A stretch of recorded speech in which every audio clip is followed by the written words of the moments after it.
সদস্য শ্ৰীযুত প্ৰমোদ বড়োদেৱ।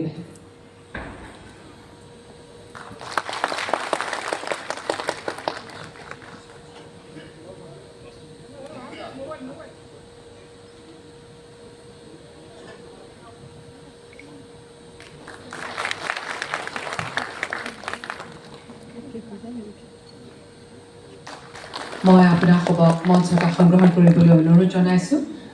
অনুষ্ঠানৰ কষ্ট বৃদ্ধি কৰিবলৈ আমাৰ মাজত আজি আছে মাননীয় মন্ত্ৰী শ্ৰীযুত উৰ্খ গৌৰৱ ব্ৰহ্মদেৱ সহিতে মঞ্চত উপবিষ্ট আন গণ্যমান্য ব্যক্তিসকল। এতিয়া অসম সংগীতেৰে আজিৰ অনুষ্ঠানৰ শুভাৰম্ভ কৰা হ'ব। ইয়াৰ বাবে সমূহ সদস্য ব্যক্তিক থিয় হ'বলৈ অনুৰোধ জনাইছো।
ধন্যবাদ। এতিয়া চিৰনমস্য বডোফা উপেন্দ্ৰনাথ ব্ৰহ্মদেৱৰ প্ৰতিমূৰ্তিত শ্ৰদ্ধা তৰ্পণ কৰিবলৈ মই মাননীয় মুখ্যমন্ত্ৰী মহোদয়ক অনুৰোধ জনাইছোঁ। লগতে BTCৰ মাননীয় মুখ্য কাৰ্যবাহী সদস্য সহিতে মঞ্চত উপবিষ্ট আন গণ্যমান্য ব্যক্তিসকলকো শ্ৰদ্ধা তৰ্পণ কৰিবলৈ অনুৰোধ জনাইছোঁ।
No.